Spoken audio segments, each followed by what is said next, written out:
In the year 2005, Adidas made headlines when it acquired Reebok for a staggering $3.5 billion. Fast forward to 2021, and Adidas decided to part ways with Reebok, selling it to the Authentic Brands Group for $2.7 billion.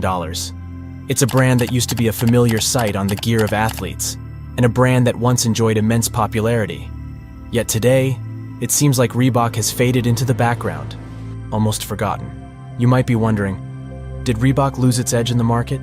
Did it fail to compete with other athletic shoe brands? Well, it's not that simple. Believe it or not, there was a time when Reebok actually outshined Nike, the global giant in sportswear. Furthermore, Reebok once held a significant 50% share of the American market. So, what led to the downfall of a brand that once dominated the sportswear industry? This raises two fundamental questions for us. First, was Reebok just a fleeting trend? Or did something more profound occur that most people are unaware of? Second, did Reebok's decline result from its own missteps? Or was it pushed into obscurity? Most importantly, what valuable business lessons can we extract from this story and apply to our own ventures? The history of Reebok dates back to 1895, when Joseph William Foster invented spiked shoes in Bolton, England, revolutionizing the sports industry. These spiked shoes gained popularity among English athletes after the 1924 Olympic champion, Harold Abrahams, secured a gold medal in the 100m race wearing them. By the 1950s, Joseph's grandsons, Jeff and Joe Foster, aimed to take this groundbreaking invention to a global audience. Their journey led them to the land of opportunities, America. Before they could make a name for themselves in the US, they decided to rebrand their company, giving birth to Reebok. It wasn't until 1979 that Reebok found its American distributor, Paul Fireman, and finally gained a foothold in the American market. They had the name, the distributor, and the American market. The missing piece was success, and it finally arrived in the 1980s.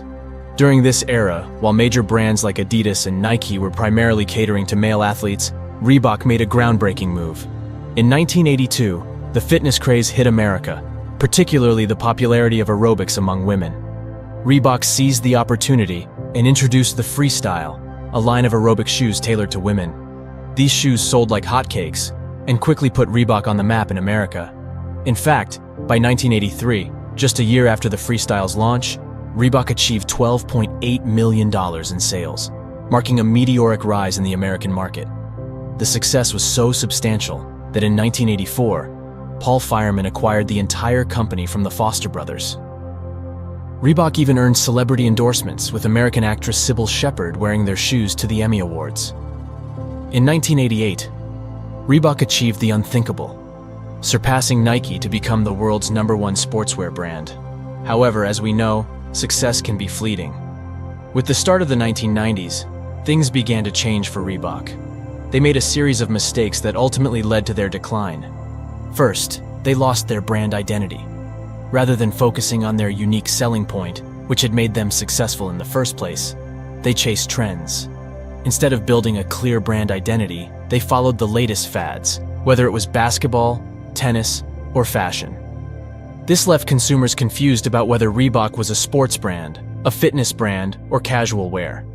Second, they started imitating their competitors. In the 1990s, basketball gained immense popularity, and Nike capitalized on it with the Air Jordan line.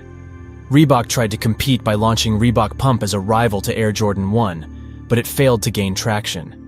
Nike and Fila soon overtook Reebok in market share. Third, Reebok lacked brand focus. In 1992, they entered the casual wear market, only to reverse course in 1994, stating they would exclusively produce sportswear. However, by 1995, they were making shoes for kids, leaving consumers confused once again. Fourth, they overproduced shoes. They mass-produced new shoe lines, hoping for the same success as the Freestyle. However, the demand didn't match their production, leading to excess inventory and increased costs. Perhaps the most critical mistake was their failure to adapt to the changing landscape of data analytics. In those times, data wasn't as valued as it is today, but it played a pivotal role. Reebok missed the boat on leveraging data to make informed decisions and lost sight of market trends.